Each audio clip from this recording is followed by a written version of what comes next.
Hi, I'm Erin. I'm a licensed professional counselor and a therapist here at Mind and Yours Psychotherapy in Austin, Texas.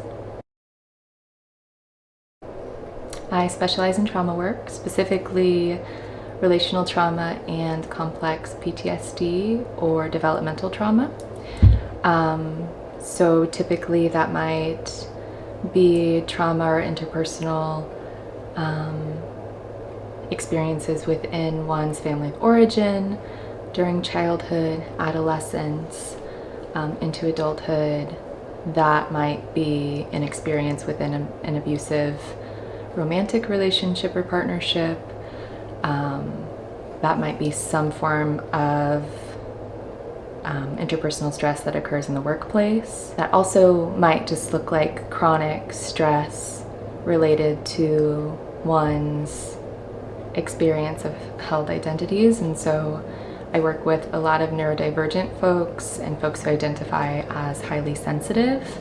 And sometimes there's just enough stress on the nervous system chronically adapting to the world that we sort of understand it as a complex trauma. Our systems can develop a lot of protective or defensive parts in response to complex trauma, and that might look like hypervigilance, anxiety, anxious attachment, or on the other end of the spectrum, that might look like social withdrawal, avoidance, avoidant attachment, collapse, dissociation.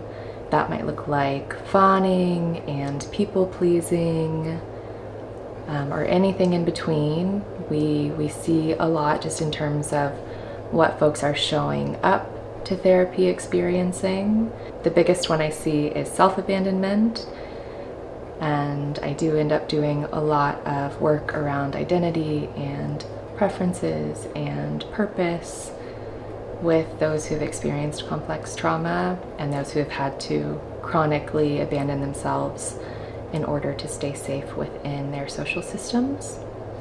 Another one that I see is passive suicidal ideation. And so I have worked with folks who do have a history of suicidal ideation. I don't work with folks actively in crisis. I usually seek out a higher level of care for clients who might experience that. But passive suicidal ideation can be a part of a complex trauma response, and so that's something that we work with as well. My approach is first and foremost relational, which means I think there is so much importance to be given to the relationship between therapist and client, especially as we are processing and healing relational wounds. And so the relationship is going to be something that I am always thinking about.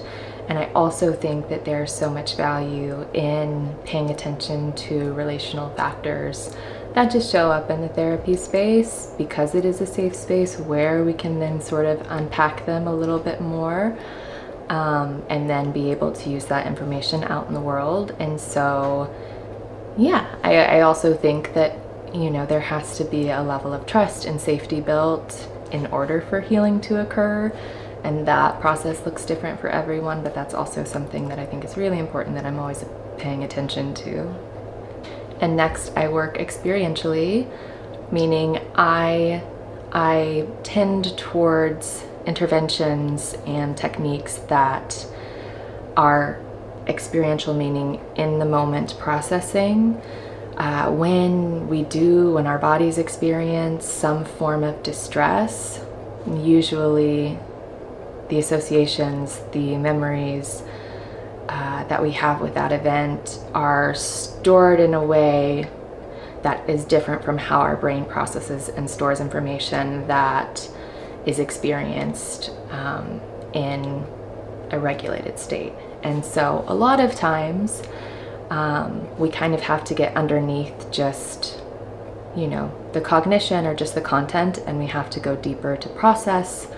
We have to go deeper to sort of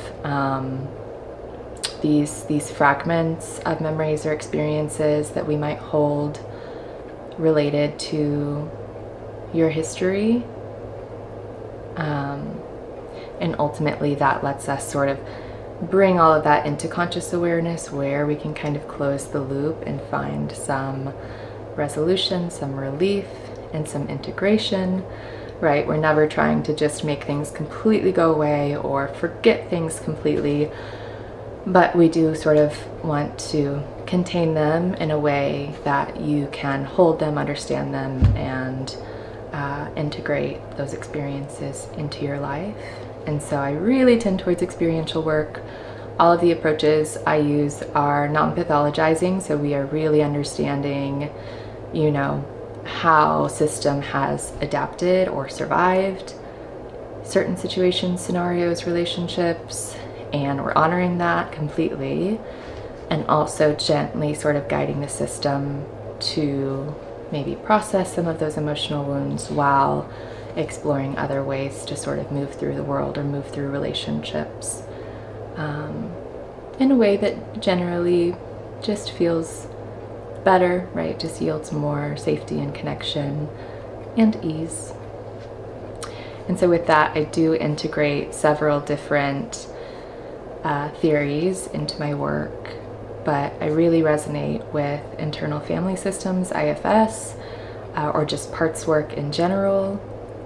As we're kind of getting to know your system, working with your system, I will say the word system a trillion times and it will become common language for you.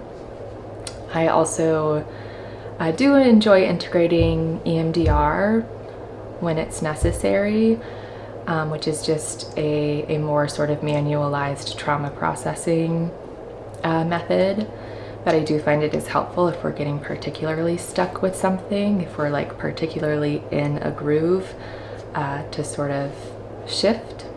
And so I will integrate that. And then I also really like emotionally focused therapy, emotionally focused individual therapy, which is founded based on ideas of attachment theory and needs and boundaries and all of that good stuff. And so yeah, I find that I usually integrate a bit of all of that along with some somatic stuff too, as we're getting in touch with the nervous system, with the body, just depending on what's needed and when.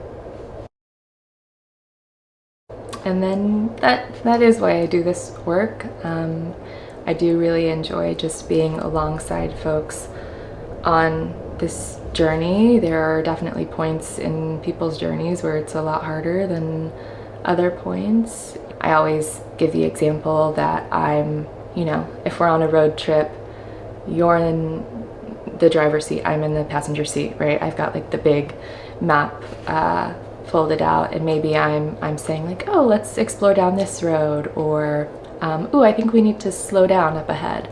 But ultimately you're the one driving, and so everyone's process looks different, which I also love because my brain just enjoys learning, and I always love learning about people's special interests, and I collect so many fun facts. But yeah, I think just the process as a whole with folks just feels really meaningful to me.